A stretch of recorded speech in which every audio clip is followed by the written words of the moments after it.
నమస్కారం. ఈరోజు మనం కొన్ని ముఖ్యమైన విషయాలు మాట్లాడుకుందాం. అంటే మన దేశంలో జరుగుతున్న కొన్ని కీలక పరిణామాలను కొంచెం లోతుగా చూద్దాం. వ్యవసాయం నుంచి ఆ జాతీయ భద్రత, అంతర్జాతీయ ఒప్పందాలు, కొన్ని ముఖ్యమైన సంస్థల పనితీరు వరకు చాలా అంశాలున్నాయి. వీటన్నిటి గురించిన సమాచారాన్ని విశ్లేషించి అసలు విషయమేంటో అర్థం చేసుకునే ప్రయత్నం చేద్దాం. సరేనా? మొదలు పెడదామా? తప్పకుండా. ముందుగా వ్యవసాయం గురించి మాట్లాడుకుందాం. మన దేశానికి ఇదే గదా వెన్నుముక. ఈ మధ్య కొన్ని లెక్కలు చూస్తే వ్యవసాయంలో ఆడవాళ్ల సంఖ్య బాగా పెరిగిపోయిందని తెలుస్తుంది. ఆ periodic labour force survey PLFS 2023-24 ప్రకారం 2017-18లో సుమారు 2,30,00,000 మంది ఉంటే 2024-25 నాటికి ఆ సంఖ్య దాదాపు 6 కోట్లకు చేరిందట. అంటే చాలా పెద్ద పెరుగుదల ఇది. కాని ఇక్కడొక విషయం ఆలోచించాలి. ఇంతమందిలో దాదాపు సగం మందికి అసలు జీతమే రావట్లేదట. అవునండి, మీరు చెప్పింది కరెక్ట్. దీన్నే ఇప్పుడు అందరూ వ్యవసాయ రంగ స్త్రీకరణ అంటున్నారు. అంటే ఫెమినైజేషన్ ఆఫ్ అగ్రికల్చర్ అని. ఇప్పుడు మన వ్యవసాయ కూలీల్లో 42% పైగా మహిళలే ఉన్నారు. అంటే గత 10 ఏళ్లలో 135% పెరిగింది వాళ్ల సంఖ్య. ముఖ్యంగా బీహార్, యూపీ లాంటి రాష్ట్రాల్లో అయితే వ్యవసాయ పనుల్లో 80% మహిళలే. అందులోనూ చాలామందికి కూలీ కూడా సరిగా అందట్లేదు. అబ్బో, 80%? ఇంత ఎక్కువ మంది మహిళలు వ్యవసాయం వైపు ఎందుకొస్తున్నట్టు? ఇది మంచిదేనా లేక పరిస్థితుల ప్రభావమా? దానికి కొన్ని కారణాలున్నాయండి. ఒకటి, మగవాళ్లు సంపాదన కోసం పట్నాలకు వెళ్ళిపోవడం, లేదా ఊళ్లలోనే వేరే పనులు చూసుకోవడం. అప్పుడు పొలం పనుల భారం ఆడవాళ్ల మీద పడుతోంది. రెండోది ఈ కాంట్రాక్ట్ ఫార్మింగ్ లాంటివి. ముఖ్యంగా పూల తోటల్లో ఎక్కువ శ్రమ ఉండే పనులకు తక్కువ కూలీకి మహిళలు దొలుకుతున్నారని వాళ్లనే పెట్టుకుంటున్నారు. మూడోది, వాళ్లలో చదువు తక్కువగా ఉండటం, బయటకు వెళ్లడానికి ఆంక్షలు, సమాజంలో కొన్ని కట్టుబాట్లు, వీటివల్ల వేరే పనులు దొరకట్లేదు. దాంతో వ్యవసాయమే చెయ్యాల్సొస్తుంది. ఓ, అంటే సంఖ్య పెరిగింది కాని వాళ్ల బతుకులు మారలేదన్నమాట.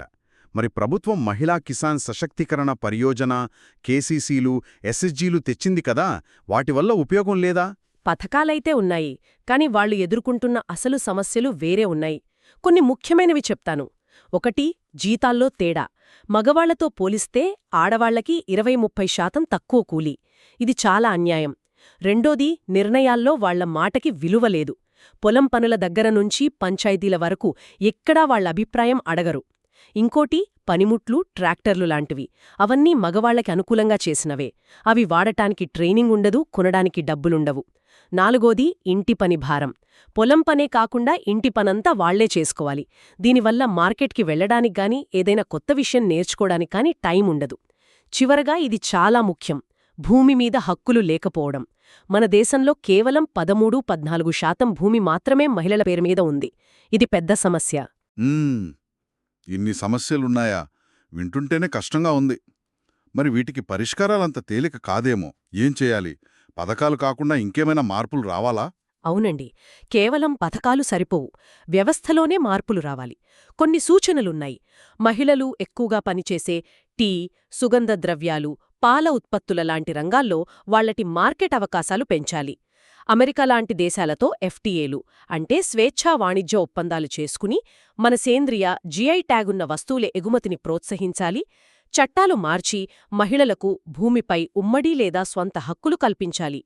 మహిళలు నడిపే FPOలు, SHGలను ఇంకా బలోపేతం చేయాలి. ఈనామ్ లాంటి ఆన్లైన్ మార్కెట్లు వాళ్లకి అందుబాటులోకి తేవాలి. భాషిని, డిజిటల్ సఖీ లాంటి వాటితో డిజిటల్ ఆర్థిక అక్షరాస్యత పెంచాలి. అన్నిటికంటే ముఖ్యం, ఊళ్లలో పిల్లల కోసం క్రెష్లు, మంచినీళ్లు, గ్యాస్ లాంటివి ఏర్పాటు చేయాలి. అప్పుడే వాళ్ల పనిభారం తగ్గుతుంది. మీడియాలో కూడా విజయవంతమైన మహిళా రైతుల గురించి చెప్పి వాళ్లని ఆదర్శంగా చూపించాలి. ఓకే, వ్యవసాయ రంగంలో మహిళల పరిస్థితి, పరిష్కారాలు చూశాం. ఇప్పుడు ఇదే వ్యవసాయానికి సంబంధించి ఒక కొత్త ఆవిష్కరణ గురించి మాట్లాడదాం. రాజస్థాన్ ఎడారిలో సాయిలిఫికేషన్ టెక్నాలజీతో గోధుమలు పండించారట. ఇది చాలా ఆసక్తిగా ఉంది. ఏంటిది? అవునండి, ఇది నిజంగా ఒక అద్భుతమైన టెక్నాలజీ. సాయిలిఫికేషన్ అంటే ఏంటంటే పనికి రాని ఎడారి ఇసుకను పంటలు పండే నేలగా మార్చడం. కొన్ని ప్రత్యేకమైన బయోఫార్ములేషన్లు, పాలిమర్లు వాడి ఇసుక రేణువులను కలిపి ఉంచుతారు. దాంతో అది నేలలా తయారై నీటిని పీల్చుకుని నిల్వ ఉంచుకుంటుంది. అబ్బా! అంటే ఎడారిలో కూడా వ్యవసాయం చేయొచ్చా? భలే ఉంది. మరి దీనివల్ల లాభాలేంటి? మన దేశంలో నీటి సమస్య ఎక్కువగా ఉంది గదా, ఇది ఉపయోగపడుతుందా? చాలా లాభాలున్నాయండి. దీనివల్ల మొక్కలు ఎక్కువ వేడిని, నీళ్లు లేకపోయినా తట్టుకుంటాయి. గోధుమ, సజ్జలు, గోరుచిక్కుడు లాంటి పంటలు బాగా పెరుగుతాయి. ప్రయోగాల్లో చూస్తే మామూలు ఇసుక కంటే ఈ టెక్నాలజీ వాడిన ఇసుకలో పంట దిగుబడి 54% ఎక్కువ వచ్చిందట. నీటిని పట్టి ఉంచుతుంది కాబట్టి తక్కువ నీళ్లతోనే పంట పండించవచ్చు. అంటే నీటి ఆదా అవుతుంది, ఖర్చు తగ్గుతుంది. ఇది రాజస్థాన్ లాంటి ప్రాంతాలకే కాదు, నీటి కొరత ఉన్న చాలా చోట్ల ఇది బాగా ఉపయోగపడుతుంది. మన ఆహార భద్రతకు కూడా ఇది చాలా ముఖ్యం. అద్భుతం. ఒకవైపు వ్యవసాయంలో మనుషుల కష్టాలు, ఇంకోవైపు ఇలాంటి టెక్నాలజీతో పరిష్కారాలు. భలే ఉంది. సరే, ఇప్పుడు కొంచెం వేరే టాపిక్కెళ్దాం. జాతీయ భద్రత, పౌర హక్కులకు సంబంధించిన విషయం. ఇటీవల లడఖ్లో సోనం వాంగ్చుక్ని నేషనల్ సెక్యూరిటీ యాక్ట్ ఎన్ఎస్ఏ కింద నిర్బంధించారు కదా, అది పెద్ద వార్త అయింది. అసలీ ఎన్ఎస్ఏ అంటే ఏమిటి? ఎందుకంత కఠినమైన చట్టం అది? అవును, చిన్నెస్సే అంటే జాతీయ భద్రతా చట్టం 1980.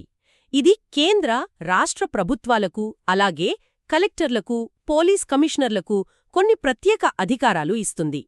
అంటే దేశ భద్రతకు, శాంతి భద్రతలకు లేదా నిత్యావసరాల సరఫరాకు ప్రమాదం కలిగిస్తారని అనుమానమున్నవాళ్లని ఎలాంటి విచారణ లేకుండా ముందు జాగ్రత్తగా అరెస్టు చేయొచ్చు.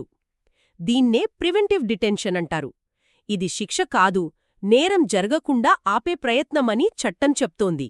అంటే నేరం చేశారని ప్రూవ్ అవ్వకముందే అనుమానంతో అరెస్ట్ చేయొచ్చా? దీనికేమైనా రూల్స్ ఉంటాయా, లేదా అధికారుల ఇష్టమా? కొన్ని రూల్సున్నాయి. అరెస్ట్ చేశాక 5 నుంచి 15 రోజుల్లో కారణాలు చెప్పాలి. కాని కొన్ని విషయాలు పబ్లిక్ ఇంట్రెస్ట్ దృష్ట్యా చెప్పక్కర్లేదని ప్రభుత్వానికి అధికారం ఉంది. అరెస్ట్ అయిన వ్యక్తి ప్రభుత్వానికి అప్పీల్ చేసుకోవచ్చు. 3 వారాలలోగా ఒక అడ్వైజరీ బోర్డ్ అంటే హైకోర్టు జడ్జిలుంటారో దాన్ని రివ్యూ చేయాలి. సరైన కారణం లేదంటే వదిలేయాలి. మాక్సిమం 12 నెలల వరకు ఇలా నిర్బంధంలో ఉంచవచ్చు. కానీ ఇక్కడొక ముఖ్యమైన పాయింట్ ఏంటంటే ఆ అడ్వైజరీ బోర్డు ముందు లాయర్ని పెట్టుకోవడానికి వీల్లేదు. లాయర్ లేకుండా వాదించుకోవడం చాలా కష్టం కదా. ఇది మన ప్రాథమిక హక్కులకు, ముఖ్యంగా ఆర్టికల్ 21 జీవించే హక్కు, వ్యక్తిగత స్వేచ్ఛ, వీటికి ఇబ్బంది కదా. సుప్రీంకోర్టు ఏమైనా చెప్పిందా దీని గురించి? ఇది చాలా సెన్సిటివ్ విషయం అండి. మన రాజ్యాంగంలో ఆర్టికల్ 22 ప్రివెంటివ్ డిటెన్షన్ గురించి చెబుతుంది. కానీ ఎన్ఎస్ఏకి కొన్ని మినహాయింపులున్నాయి. అందుకే ఇది కఠినమైన చట్టం. సుప్రీంకోర్టు చాలాసార్లు దీనిపై వ్యాఖ్యానించింది. అమీనా బేగం వర్సెస్ తెలంగాణ కేసులో ఇది కేవలం అత్యవసర పరిస్థితుల్లోనే వాడాలి, మామూలు లా అండ్ ఆర్డర్ ప్రాబ్లమ్స్కి కాదు అని చెప్పింది. అలాగే రేఖా వర్సెస్ తమిళనాడు కేసులో ఇది ఆర్టికల్ 21కి చాలా పెద్ద మినహాయింపు అని, అధికారులు చాలా జాగ్రత్తగా ఉండాలని హెచ్చరించింది. అనుకూల్ కుమార్ చంద్రప్రధాన్ కేసులో కూడా దీని ఉద్దేశ్యం శిక్షించడం కాదు, ప్రమాదాన్ని ఆపడమే అని చెప్పింది. అయినా కూడా దీని దుర్వినియోగం చేసే అవకాశం ఉందనే భయం ఎప్పుడూ ఉంటుంది. నిజమే, భద్రత ముఖ్యమే. కాని దానికోసం స్వేచ్ఛను హరించే ప్రమాదం ఉందేమో అనిపిస్తోంది. సరే, ఇదే భద్రతకు సంబంధించిన ఇంకో అంతర్జాతీయ విషయం చూద్దాం. వాసనార్ అరేంజ్మెంట్. మైక్రోసాఫ్ట్ క్లౌడ్ సేవల వివాదంతో ఇది కూడా వార్తల్లోకొచ్చింది. అసలేంటిది? వాసనార్ అరేంజ్మెంట్ అనేది 42 దేశాల మధ్య ఒక ఒప్పందం. ఇందులో భారత్ కూడా సభ్యదేశమే. దీని ముఖ్య ఉద్దేశం ఏంటంటే మామూలు ఆయుధాలు, అలాగే dual use goods and technologies అంటే సైనిక అవసరాలకు, సాధారణ పనులకు కూడా వాడే వస్తువులు, టెక్నాలజీలు, వీటి ఎగుమతులను కంట్రోల్ చేయడం. అంటే ప్రమాదకరమైన టెక్నాలజీలు తప్పుడు వ్యక్తుల చేతుల్లోకి, ముఖ్యంగా తీవ్రవాదులు లేదా అంతర్జాతీయ భద్రతకు ముప్పు కలిగించే దేశాల చేతుల్లోకి వెళ్లకుండా చూసుకోవడమన్నమాట. 1996లో మొదలైందిది. ఐడియా బానే ఉంది. కానీ ఇప్పుడున్న డిజిటల్ కాలంలో ఇది సరిపోవట్లేదని విమర్శలొస్తున్నాయి గదా. మైక్రోసాఫ్ట్ గొడవ కూడా ఇదే చూపిస్తుందంటున్నారు. ఎక్కడ లోపం ఉంది? ప్రధాన సమస్య ఏంటంటే ఈ ఒప్పందం తయారైనప్పుడు భౌతిక వస్తువుల గురించి ఆలోచించారు, హార్డ్వేర్ లాంటివి. కానీ ఇప్పుడంతా మారిపోయింది. Cloud computing, artificial intelligence, software, remote access, data బదిలీలు ఇవే ఇప్పుడు కీలకం. వీటిని ఎగుమతులుగా ఈ పాత సిస్టమ్ సరిగా గుర్తించట్లేదు. అంటే ఒక దేశం నుంచి ఇంకో దేశానికి క్లౌడ్ ద్వారా ఏదైనా నిఘా సాఫ్ట్వేర్కి యాక్సెస్ ఇస్తే అది సాంప్రదాయ ఎగుమతి కిందకి రాదు. ఇదొక పెద్ద లూప్ హోల్. ఓహ్! అంటే డిజిటల్ ఆయుధాలు, స్పైవేర్ లాంటివి ఎలాంటి కంట్రోల్ లేకుండా వెళ్ళిపోయే ప్రమాదం ఉందన్నమాట. ఇంకా ఏమైనా సమస్యలున్నాయా? ఉన్నాయండి. ఇది వాలంటరీ ఒప్పందం. అంటే నియమాలు పాటించాలా వద్దా అనేది దేశాలిష్టం. బలమైన చర్యలు తీసుకునే వ్యవస్థ లేదు. ఒక్కో దేశం ఒక్కోలా అర్థం చేసుకుంటోంది.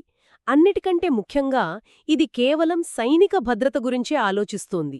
టెక్నాలజీని తప్పుగా వాడటం వల్ల ప్రజలకు, మానవ హక్కులకు జరిగే నష్టాన్ని పట్టించుకోవట్లేదు.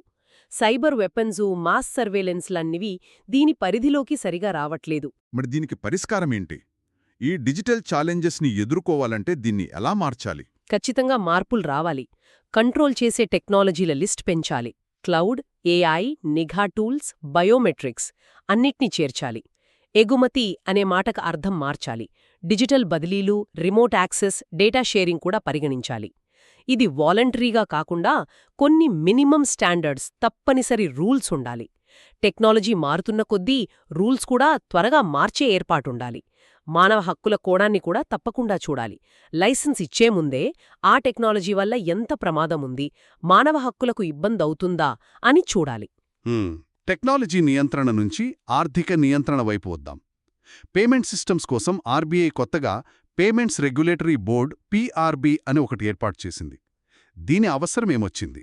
మన దేశంలో డిజిటల్ పేమెంట్స్ అంటే యూపీఐ, వాలెట్లు, ఆన్లైన్ బ్యాంకింగ్ ఇవన్నీ విపరీతంగా పెరిగిపోయాయి కదా. వీటన్నిటిని కంట్రోల్ చేయడానికి, వాటిలో భద్రత, స్థిరత్వం ఉండేలా చూడ్డానికి, కొత్త ఆవిష్కరణలను ప్రోత్సహించటానికి ఒక స్పెషల్ బాడీ కావాలని ఆర్బీఐ అనుకుంది. అందుకే ఆర్బీఐ గవర్నర్ అధ్యక్షతన 6 సభ్యులతో ఈ పీఆర్బీని ఏర్పాటు చేశారు. ఇంతకుముందు బీపీఎస్ఎస్ అనే ఒక కమిటీ ఉండేది. దాని స్థానంలో ఇదొచ్చింది. Payment and settlement systems act 2007 ప్రకారం దీనికి పవర్స్ ఉంటాయి. ఓకే, అంటే డిజిటల్ పేమెంట్స్ ప్రపంచంలో ఇదొక ముఖ్యమైన రెగ్యులేటర్ అవుతుందన్నమాట. సరే, ఇప్పుడు అడ్మినిస్ట్రేషన్ వైపు వస్తే union public service commission UPSC 100 ఏళ్లు పూర్తి చేసుకుంది. 100 ఏళ్ల సంస్థ. అవునండి. అక్టోబర్ 1, 1926న మొదలైంది. స్వాతంత్ర్యం వచ్చాక యూపీఎస్సీ అయింది. ఇది రాజ్యాంగ సంస్థ. ఆర్టికల్స్ 315, 323 కింద ఏర్పాటైంది. ఆల్ ఇండియా సర్వీసెస్, సెంట్రల్ సర్వీసెస్కి మెరిట్ ఆధారంగా నిష్పక్షపాతంగా ఆఫీసర్లను సెలెక్ట్ చేయడం దీని ముఖ్యమైన పని. దేశ పరిపాలనలో దీని పాత్ర చాలా పెద్దది. ఈ సందర్భంగా యూపీఎస్సీ ప్రతిభా సేతు అని ఒక కొత్త ప్రోగ్రాం స్టార్ట్ చేసింది. అదెలాంటిది? ఇది మంచి ఆలోచనండి. సివిల్స్ ఎగ్జామ్లో ఇంటర్వ్యూ వరకు వెళ్ళి ఫైనల్ లిస్ట్లో సెలెక్ట్ కానివాళ్లు చాలామంది టాలెంటెడ్ పీపుల్ ఉంటారు కదా. వాళ్ల వెరిఫైడ్ బయోడేటాను ఒక ఆన్లైన్ పోర్టల్లో పెడతారు. దీనివల్ల ప్రభుత్వ, ప్రైవేట్ కంపెనీలు తమకు కావాల్సిన స్కిల్స్ ఉన్నవాళ్లని ఈ డేటాబేస్ నుంచి డైరెక్ట్గా కాంటాక్ట్ చేసి జాబ్స్ ఆఫర్ చేయొచ్చు. టాలెంట్ వేస్ట్ అవ్వకుండా ఉంటుందన్నమాట. చాలా బాగుంది. ఇప్పుడు ఇంటర్నేషనల్ లెవెల్లో ఇండియా పాత్ర గురించి కొంచెం మాట్లాడుకుందాం. భారత్ ఇటీవల 2 ముఖ్యమైన అంతర్జాతీయ సంస్థల్లో కీలక స్థానాలు సంపాదించింది.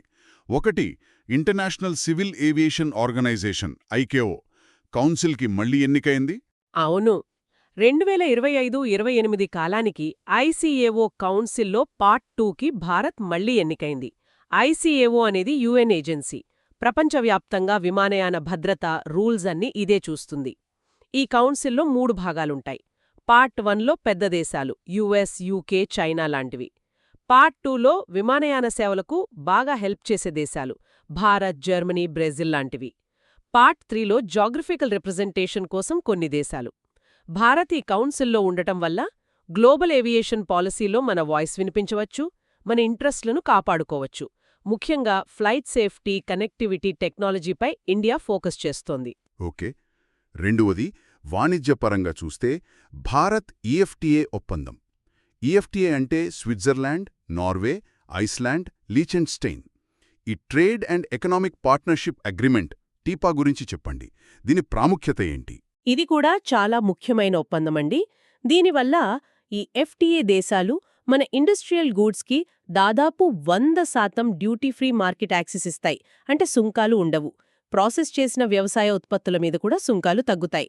ఇది మన ఎగుమతులకు, ముఖ్యంగా ఫార్మా, మెషీనరీ, కెమికల్స్ లాంటి రంగాలకు చాలా ప్లస్ అవుతుంది. కేవలం వ్యాపారమేనా, లేక పెట్టుబడుల గురించి కూడా ఏమైనా ఉందా? ఎందుకంటే ఇలాంటి ఒప్పందాల వల్ల మన దగ్గరికి దిగుమతులు పెరిగి మన లోకల్ ఇండస్ట్రీ దెబ్బతింటుందని భయపడతారు కదా. మంచి పాయింట్ అడిగారు. ఈ ఒప్పందంలో పెట్టుబడులకు కూడా చాలా ప్రాధాన్యత ఇచ్చారు. రాబోయే 15 ఏళ్లలో ఈఎఫ్టీఏ దేశాలు మన దేశంలో $100 బిలియన్ పెట్టుబడులు పెడతామని, దానివల్ల 1 మిలియన్ ఉద్యోగాలు వస్తాయని కమిట్ అయ్యాయి. ఇది చాలా పెద్ద మొత్తం. పెట్టుబడుల కోసం ఒక స్పెషల్ ఈఎఫ్టీఏ డెస్క్ను కూడా పెట్టారు. అయితే మీరన్నట్టు ఏ ఎఫ్టీఏతోనైనా కొన్ని సవాళ్లు ఉంటాయి. ఉదాహరణకు, ఆసియాన్ దేశాలతో ఒప్పందం వల్ల మన ఇంపోర్ట్స్ పెరిగి ట్రేడ్ డెఫిసిట్ ఎక్కువైంది. రబ్బరు రైతులు ఇబ్బంది పడ్డారు. అలాగే డెవలప్డ్ కంట్రీస్ మార్కెట్లలోకి మన వస్తువులు వెళ్లాలంటే నాన్ టారిఫ్ బ్యారియర్స్ అంటే quality standards, labour rules, environment rules లాంటి అడ్డు వస్తుంటాయి. ఇప్పుడు ఈయూ తెస్తున్న కార్బన్ ట్యాక్స్ లాంటివి మన ఎక్స్పోర్ట్స్ని దెబ్బతీయొచ్చు. కాబట్టి చిన్న పరిశ్రమలు, రైతులపై ఎఫెక్ట్ పడకుండా చూసుకోవాలి. అవును, అంటే ఇలాంటి డీల్స్ చేసుకునేటప్పుడు లాభనష్టాలు జాగ్రత్తగా చూసుకోవాలి. మన ప్రయోజనాలు దెబ్బతినకుండా చూసుకోవాలి. ఖచ్చితంగా మన ఎక్స్పోర్ట్ కాంపిటేటివ్నెస్ పెంచుకోవాలి. వేరే దేశాలతో కూడా ట్రేడ్ పెంచుకోవాలి.